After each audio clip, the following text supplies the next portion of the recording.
Hello friends, नमस्कार। आप सभी को नमस्कार। सभी का वेलकम इस क्लास में। You all are welcome to this class. इस लाइव क्लास में जितने स्टूडेंट्स ऑलरेडी ज्वाइन कर चुके हैं वो क्विकली कन्फर्म कर देंगे। आपका ऑडियो वीडियो एक्सेसिबल है। All students who have already join this live class, please confirm your audio video is accessible. It is okay. So मैं वेट करूंगा आपके कंफर्मेशन की, then I will start the discussion. तो चलें शुरू करते हैं डिस्कशन। हमारा ये डिस्कशन इन कंटिन्यूएशन है from the previous sessions. Module C chapter 22 हम बेस बिल्डिंग क्लास कर रहे हैं जो रिलेट करती है funding and regulatory aspect of treasury. तो बेस बिल्डिंग क्लास में पहले हम कॉन्सेप्ट को और उसके बाद उससे रिलेटेड क्वेश्चंस को डिस्कस करते हैं।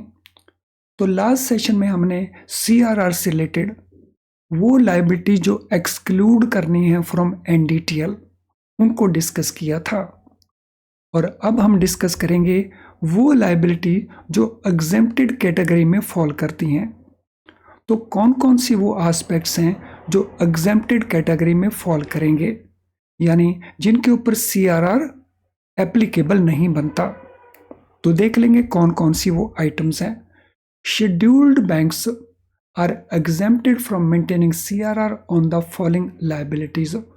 तो शेड्यूल्ड बैंकों को, नॉन शेड्यूल्ड बैंक्स की बात नहीं कर रहे हैं हम। सो उनको एग्जेम्पशन अवेलेबल है from the following liabilities for maintaining CRR। Net of liabilities to banking system from assets with banking system. तो जो भी बैंकिंग सिस्टम से रिलेटेड उनके एसेट्स हैं, जो भी बैंकिंग सिस्टम से रिलेटेड उनकी लायबिलिटीज हैं, तो नेट ऑफ लायबिलिटी जो उनकी बनती हैं बैंकिंग सिस्टम को, उसके ऊपर सीआरआर एप्लीकेबल नहीं है। तो बैंकिंग सिस्टम के साथ किसी भी बैंक के एसेट्स भी होते हैं, लायबिलिटीज भी होती हैं। नेट बेसिस के ऊपर अगर वो लायबिलिटीज हैं तो उसके ऊपर सीआरआर एप्लीकेबल नहीं होगा, एग्जेम्प्टेड है वो। Liabilities to the banking system as calculated under clause D of explanation of this requirement। तो इसी प्रकार से एक तो नेट ऑफ लायबिलिटीज है बैंकिंग सिस्टम में एसेट से माइनस करने के बाद, एक जो भी लायबिलिटीज बनेगी बैंकिंग सिस्टम्स की, और ये दो अलग अलग सेक्शन में उनके प्रोविजंस हैं। Aggregate of the liabilities of the scheduled bank which is not a state cooperative bank।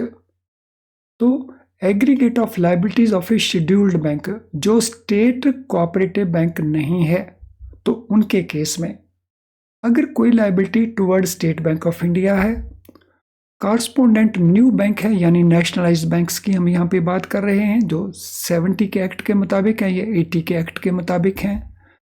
RRBs हैं जो इस्टेब्लिश किए गए थे आरआरबी एक्ट 1976 में। बैंकिंग कंपनी है तो जिसे डिफाइन किया सेक्शन 5 बैंकिंग रेगुलेशन एक्ट में, यानी यहाँ पे हम बात कर रहे हैं प्राइवेट बैंक्स की। तो aggregate of liabilities of scheduled bank which is not a state cooperative bank, तो हम यहाँ पे बात कर रहे हैं शेड्यूल्ड बैंक्स की जो कोऑपरेटिव बैंक नहीं है। तो उनके केस में अगर कोई लायबिलिटी है, उनका एग्रीगेट वो लायबिलिटी इनके प्रति है। स्टेट बैंक है, नेशनलाइज्ड बैंक्स है, आरआरबीज हैं, या प्राइवेट बैंक्स हैं। यहाँ पे एक cooperative bank as defined in clause of section 56 of this, अगर वो लायबिलिटी कोऑपरेटिव बैंक के साथ भी है तो वो भी एग्जेम्प्ट हो जाएगी। Any other financial institution notified by central government in this behalf. इसके अलावा अगर कोई लायबिलिटी है किसी दूसरी फाइनेंशियल इंस्टीट्यूशन के साथ जिसे सेंट्रल गवर्नमेंट ने उस पर्पस के लिए नोटिफाई किया है, तो वो भी एग्जेम्पशन कैटेगरी में फॉल कर जाएगी। और उसको ट्रीट कैसे करेंगे? So that shall be reduced by aggregate of the liabilities of all such banks and institution to the scheduled bank. तो दूसरे बैंकों के पास या इंस्टीट्यूशन के पास जितनी भी टोटल लायबिलिटीज बनेंगी उनका जो एग्रीगेट है उसको रिड्यूस कर दिया जाएगा। बी, सो ए था पहले, अब B, liabilities to the banking system as calculated under explanation to this section. So aggregate of liabilities of a scheduled bank which is a state cooperative bank. तो ए में हम बात कर रहे थे शेड्यूल्ड बैंक जो स्टेट कोऑपरेटिव बैंक नहीं था। अब बी में हम डिस्कस कर रहे हैं जो शेड्यूल्ड स्टेट कोऑपरेटिव बैंक है उसकी जो लायबिलिटी है किसके प्रति, स्टेट बैंक ऑफ इंडिया के प्रति उसकी लायबिलिटी है, नेशनलाइज्ड बैंक्स हैं ये उनके प्रति कोई लायबिलिटी है, इसके अलावा बैंकिंग कंपनी यानी प्राइवेट बैंक के प्रति कोई लायबिलिटी है, या कोई भी और इंस्टीट्यूशन जिसे सेंट्रल गवर्नमेंट ने नोटिफाई किया हो तो उसके प्रति कोई लायबिलिटी है तो उसको रिड्यूस कर दिया जाएगा by aggregate amount of the liability towards those banks and institutions. Now credit balance, तो यहां तक था हमारा ए के दो पार्ट हमारे बन गए थे, एक शेड्यूल्ड बैंक्स जो कोऑपरेटिव बैंक नहीं, दूसरे जो कोऑपरेटिव बैंक शेड्यूल्ड बैंक है उनके प्रति। अब हमारा B, so credit balance in ACU dollar accounts. ACU है Asian Clearing Union. Asian Clearing Union के जो कंट्रीज हैं उनको सेटलमेंट के लिए हम ACU डॉलर नाम की करेंसी को यूज करते हैं। अगर कोई क्रेडिट बैलेंस अवेलेबल है इन अकाउंट्स के अंदर तो उसके ऊपर भी हम CRR को कैलकुलेशन नहीं करेंगे। Demand time liabilities in respect of offshore banking units, अगर किसी बैंक ने ऑफशोर बैंकिंग यूनिट्स इस्टेब्लिश किए गए हैं तो ये फॉरेन ब्रांचेस की तरह होते हैं ऑफशोर बैंकिंग यूनिट्स, तो उनकी जो डिमांड टाइम लायबिलिटीज हैं वो भी एग्जेम्प्टेड कैटेगरी में रहेंगी। Minimum of eligible credit and outstanding long term bonds to finance infrastructure loans and affordable housing loans, तो minimum of eligible credit balance and outstanding long term bonds जो infrastructure loans को finance करने के लिए या affordable housing loan को finance करने के लिए दिए गए हैं। Liabilities in respect of banks international financial services centre banking units, so अगर बैंक का IFC में बैंकिंग यूनिट है तो वो लायबिलिटी भी एग्जेम्प्ट हो जाएंगी। जैसे IFC गुजरात के अंदर गिफ्ट सिटी में है, उसमें अगर कोई बैंक ने अपनी ब्रांच खोली है जिसको हम कहते हैं बैंकिंग यूनिट्स ऑफ IFSC, तो उसकी लायबिलिटी भी एग्जेम्प्टेड कैटेगरी में चली जाएंगी। Then funds borrow under market repo against government securities, तो ये भी एग्जेम्पशन में आ जाएंगे।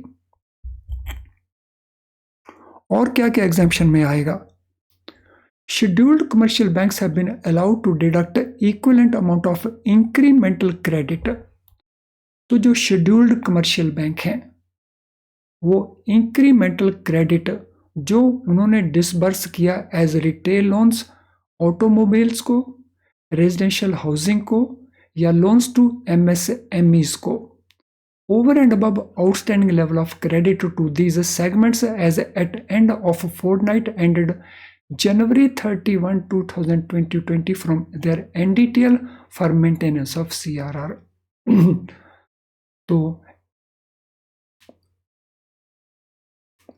तो इन केसेस के अंदर जो इंक्रीमेंटल क्रेडिट है यानी एडिशनल लोन जो दिए गए कौन सी डेट के बाद, इस डेट के बाद किनको, इन सेक्टर्स को, तो वो भी CRR कैलकुलेशन के लिए एक्सक्लूड हो जाएंगे।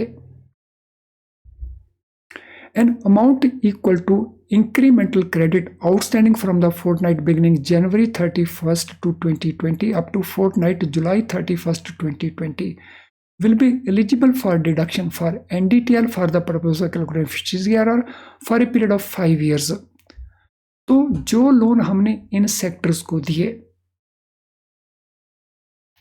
कौन सी डेट्स के बीच में, इन डेट्स के बीच में, यहां से लेकर के यहां तक जो इंक्रीमेंट लोन्स हमने इन सेक्टर्स को दिए, तो वो सीआरआर को मेंटेन करने के पर्पस के लिए आउट हो जाएंगे। तो जितना अमाउंट इनका बनता है वो हम डिमांड टाइम लायबिलिटी से में उतना अमाउंट डिडक्ट कर देंगे। फॉर एग्जांपल, अगर डिमांड टाइम लायबिलिटी 10,000 करोड़ की बनती हैं और इस पीरियड का आउटस्टैंडिंग जो लोन है वो 500 करोड़ का बनता है, तो उसको सीधा एक्सक्लूड कर दिया जाएगा। और ये कब तक सिलसिला सीआरआर कैलकुलेशन के चलता रहेगा?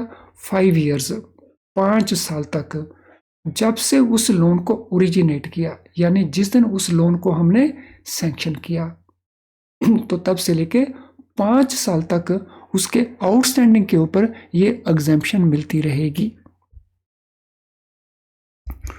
तो ये थे हमारे एग्जेम्प्टेड कैटेगरीज। अब सीआरआर कैलकुलेशन में एक दो पॉइंट्स और हैं। In order to improve cash management by banks as a measure of simplification, a lag of 1 fortnight is allowed to banks to maintain CRR based on NDTL of last Friday of second preceding fortnight. अभी तक जो हमने देखा, जो CRR का calculation है वो last Friday of second preceding fortnight रहता है, फर्स्ट प्रीसीडिंग फोर्टनाइट नहीं रहता है। तो दिस मीन बैंकों को सीआरआर का मेंटेन बैलेंस करने के लिए एक फोर्टनाइट का टाइम लैग अलाउड है। No interest payment on eligible cash balance is maintained by scheduled commercial banks with RBI under CRR. तो जो भी बैलेंस मेंटेन करते हैं रिजर्व बैंक ऑफ इंडिया के पास शेड्यूल्ड कमर्शियल बैंक्स, उनके ऊपर रिजर्व बैंक ऑफ इंडिया कोई इंटरेस्ट पे नहीं करता है। So RBI does not pay any interest on CRR balance maintained by SCBs.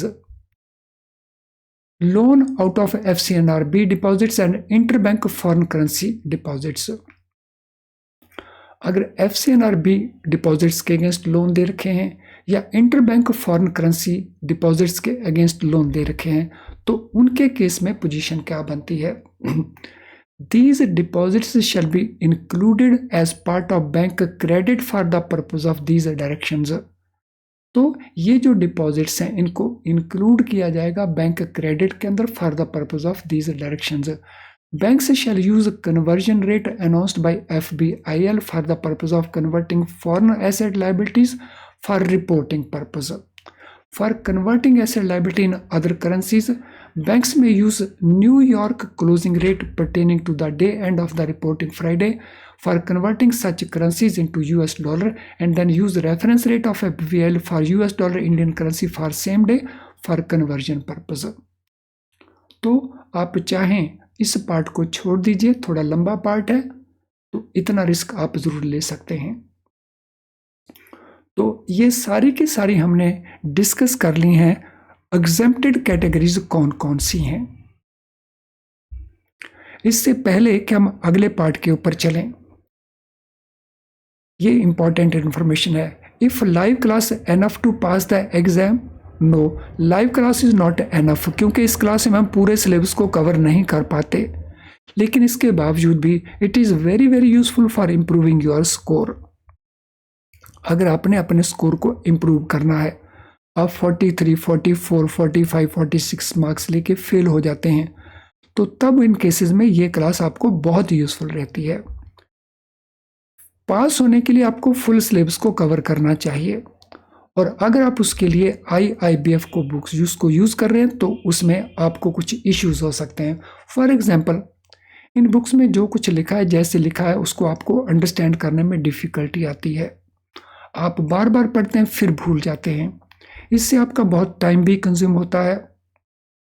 In books में आपको जो प्रैक्टिस क्वेश्चन है बहुत थोड़े अवेलेबल होते हैं, और केस स्टडी तो ऑलमोस्ट ना के बराबर अवेलेबल होती हैं, और इस सब के चलते हम पूरे सिलेबस को ठीक से कवर नहीं कर पाते, और रिजल्ट वही रहता है कि हम क्वालिफाइंग मार्क्स नहीं ले पाते।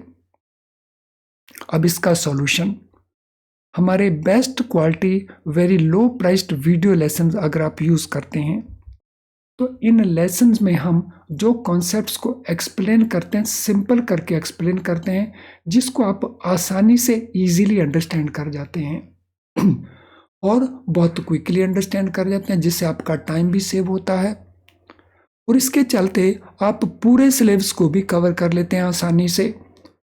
हमारा जो क्वेश्चन बैंक है उसमें आपको large number of multi choice questions मिलेंगे, तो आपका ये इशू भी सॉल्व हो जाएगा।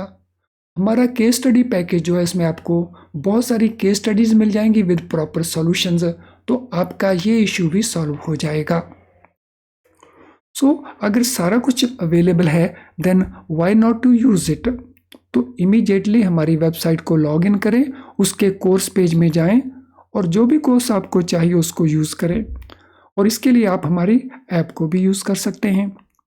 फ्रेंड, आज का सेशन अगर आपको यूज़फुल लग रहा है, कई टफ चीज़ें हैं, डेफिनेटली यूज़फुल है, तो आप इस सेशन को लाइक कर दें, इसके लिंक को शेयर कर दें अपने फ्रेंड्स और कोलीग्स के साथ। अगर हमारे नोटिफिकेशन आपको नहीं मिल रहे तो आप हमारी कई क्लासेस मिस कर रहे होंगे। अगर लगातार हमारी इंपॉर्टेंट क्लासेस को आप मिस कर रहे हैं तो इस चैनल को सब्सक्राइब कर लें, वो भी बेल आइकन के साथ। इससे आपकी कोई क्लास मिस नहीं होगी, उसका नोटिफिकेशन आपको तुरंत मिलता जाएगा। तो ये काम ज़रूर कर लीजिए। अब जो कुछ हमने लर्न किया है उसके क्वेश्चंस को डिस्कस करेंगे। सो देखें क्या क्या क्वेश्चंस बनते हैं। Question number 1, which of the following shall be included will not be included.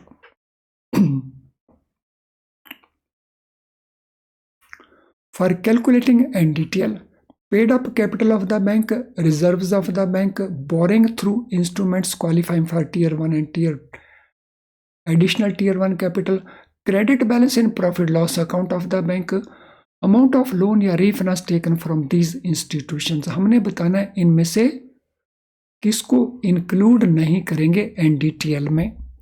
Options है हमारे, सभी को इंक्लूड नहीं करेंगे, 1 2 3 4 को इंक्लूड नहीं करेंगे, 2 3 4 5 को इंक्लूड नहीं करेंगे, या 1 3 4 5 को इंक्लूड नहीं करेंगे। तो हमने आंसर बताना है इनमें से किसको इंक्लूड नहीं करेंगे NDTL में।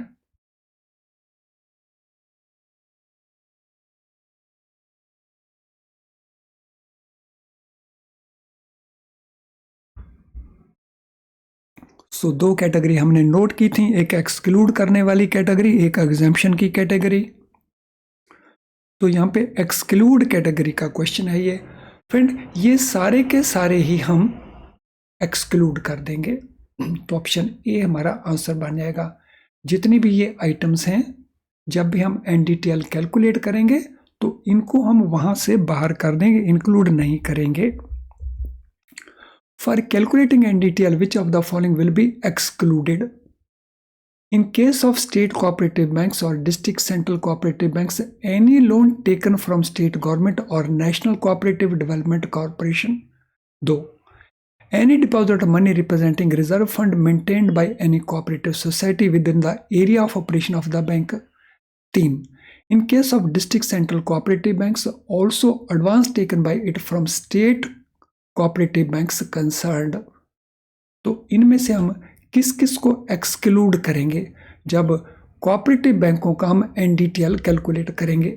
ऑप्शन हमारे हैं, सभी को कर देंगे, 2 and 3 को करेंगे, 1 and 2 को करेंगे, या 1 and 3 को करेंगे। तो किसको एक्सक्लूड किया जाएगा, इस क्वेश्चन का आंसर हमने प्रोवाइड करना है। तो रिकॉल करें हमने क्या सीखा था। In case of state cooperative banks या डिस्ट्रिक्ट सेंट्रल कोऑपरेटिव बैंक्स, उन्होंने अगर लोन लिए हैं फ्रॉम स्टेट गवर्नमेंट या नेशनल कोऑपरेटिव डेवलपमेंट कॉर्पोरेशन, तो उसको आउट कर देंगे, ये सही है। Any deposit of money representing reserve fund maintained by any cooperative society with area of operation of the bank, तो इसको भी आउट कर देंगे।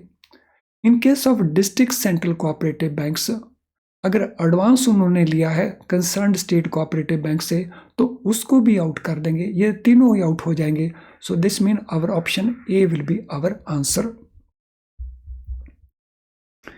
If an RRB has taken loan from sponsor bank for calculation of NDTL, it will be included, it will be excluded, it falls in exempt category, and none of the above. तो इनमें से हमारा answer क्या बनता है? NDTL की calculation के लिए अगर किसी आरआरबी ने अपने स्पॉन्सर बैंक से लोन लिया है तो इसको हम कैसे ट्रीट करेंगे? इंक्लूड करेंगे, एक्सक्लूड करेंगे, या ये तो पहले से एग्जेम्प्टेड कैटेगरी में है, या इन तीनों में तो कोई भी आंसर सही नहीं है। Friend, it will be excluded, इसको एक्सक्लूड कर दिया जाएगा for calculating NDTL. For NDTL calculation which of the following shall be excluded? Any advance taken by primary cooperative bank. तो जहां पे हम बात कर रहे हैं प्राइमरी कोऑपरेटिव बैंक की केवल, तो प्राइमरी कोऑपरेटिव बैंक के केस में एनडीटीएल कैलकुलेशन करने के लिए हम इनमें से किस एडवांस को आउट कर देंगे? वो एडवांस जो स्टेट गवर्नमेंट से लिया गया, वो एडवांस जो नेशनल कोऑपरेटिव डेवलपमेंट कॉर्पोरेशन से लिया गया, वो एडवांस जो state cooperative bank of the state concern से लिया गया, वो एडवांस जो district central cooperative bank of the district concern से लिया गया। तो इनमें से हम किसको एक्सक्लूड कर देंगे? ये हमारे ऑप्शन आंसर्स हैं। 1 2 3 4 ऑल, 1 2 3 ओनली, 2 3 4 ओनली, या 1 3 4 ओनली। तो किनको हम आउट कर देंगे, ये हमारा क्वेश्चन है, क्वेश्चन नंबर 4। तो क्या आंसर बनता है क्वेश्चन नंबर 4 के लिए?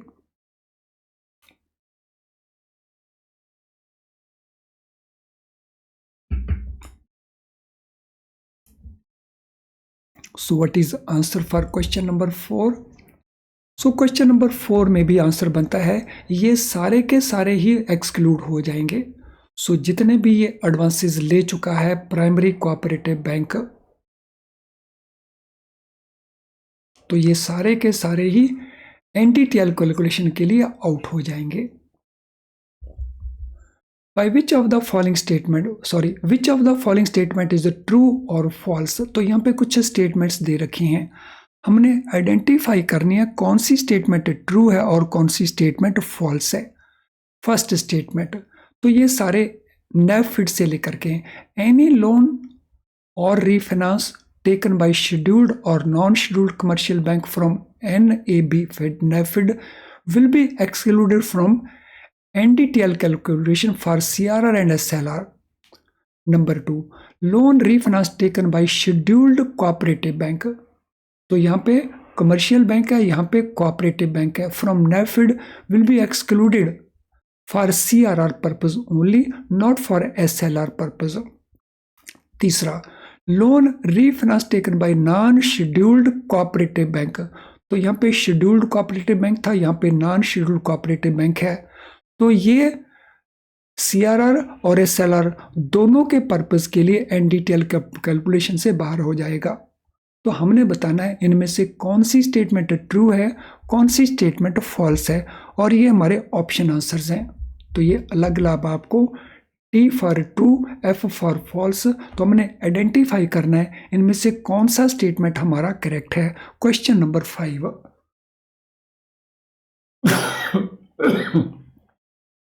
Yes, any answer for question number 5?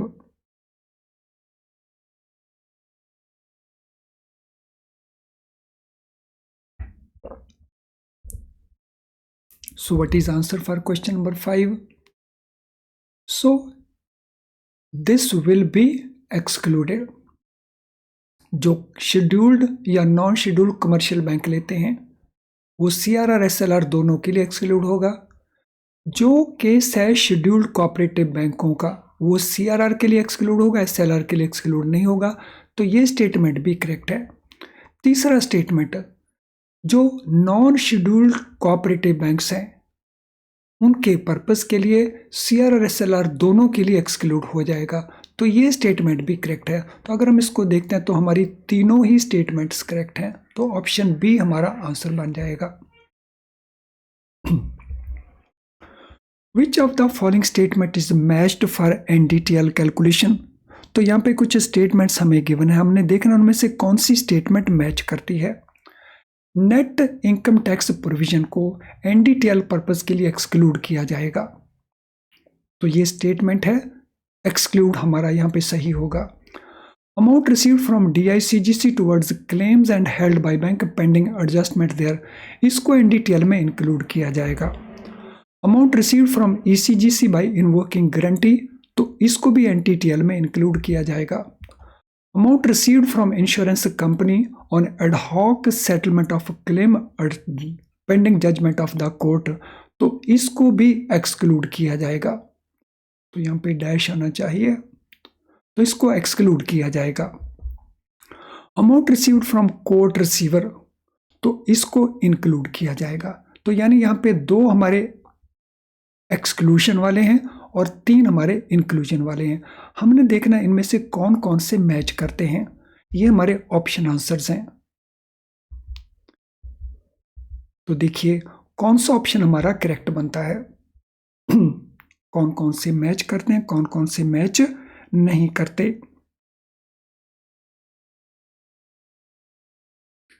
So which one does match and which one does not match, कौन सा मैच करता है और कौन सा मैच नहीं करता है।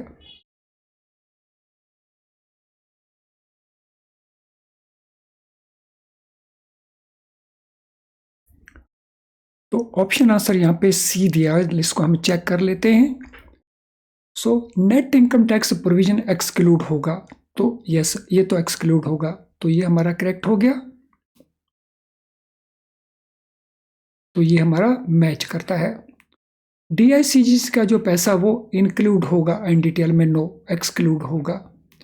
ECGC का पैसा जो हमारे पास आ चुका है वो भी एक्सक्लूड होगा, तो ये स्टेटमेंट भी हमारा फॉल्स है। और ये पैसा एक्सक्लूड होगा, ये करेक्ट स्टेटमेंट है। अमाउंट हमें कोर्ट रिसीवर से अगर मिला है वो इंक्लूड होगा, ये भी गलत है। तो दिस मीन हमारा ये स्टेटमेंट करेक्ट हो गया। तो 1 नंबर करेक्ट है, 2 फॉल्स है, 3 फॉल्स है, 4 करेक्ट है और 5 हमारा फॉल्स है। तो स्टेटमेंट सी हमारी करेक्ट आंसर बन गया। अगले क्वेश्चन के ऊपर चलते हैं। Which of the following will be included, जब हम बात करेंगे which of the following will be included, उसके लिए आई हमने लिखना है, एक्सक्लूडेड उसके लिए हमने ई लिखना for the purpose of calculating NDTL। NDTL को कैलकुलेट करने के लिए कौन सा इंक्लूड होगा, कौन सा एक्सक्लूड होगा। तो ये हमारे पास 4 डिफरेंट आइटम्स हैं और ये उनके ऑप्शन आंसर्स हैं। Net unrealised gain loss arising from derivative transactions under trading portfolio, income flow received in advance such as annual fee and other charges which are not refundable, bills rediscounted by bank with eligible financial institutions as approved by RBI, amount received by eligible banks from National Credit Guarantee Trust Company by invoking guarantee towards claims and pending adjustment thereof। तो हमने answer बताना है इनमें से किसको include करेंगे, किसको exclude करेंगे।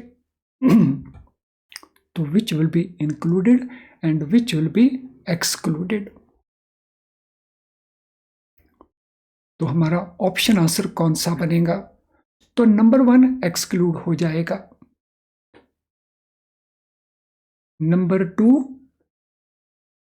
ये भी एक्सक्लूड हो जाएगा, नॉन रिफंडेबल है। नंबर 3 बिल्स रीडिस्काउंटेड, ये भी एक्सक्लूड हो जाएगा। अमाउंट रिसीव्ड फ्रॉम NCGTC, तो ये भी एक्सक्लूड हो जाएगा।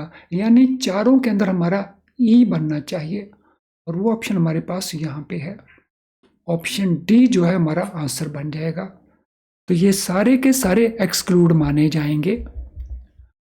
What is the status of amount received by eligible banks from NCGTC by invoking guarantee towards claims and pending adjustment thereof with regard to calculation of NDTL?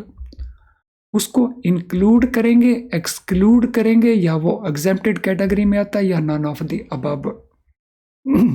वैसे already ये question हम number 8 में discuss भी कर चुके हैं, तो इसको एक्सक्लूड किया जाएगा। So it will be excluded, option B हमारा आंसर बनेगा। What is position with regard to NDTL calculation of net of liabilities to banking system for assets with banking system? तो उनको इंक्लूड करेंगे, एक्सक्लूड करेंगे, या वो एग्जेम्प्टेड कैटेगरी में आता है, या इनमें से कुछ भी नहीं बनता। तो जो नेट ऑफ लाइबिलिटीज है बैंकिंग सिस्टम को, उसको एक्सक्लूड करना होगा। तो ऑप्शन बी हमारा करेक्ट आंसर बनता है इस केस के अंदर भी।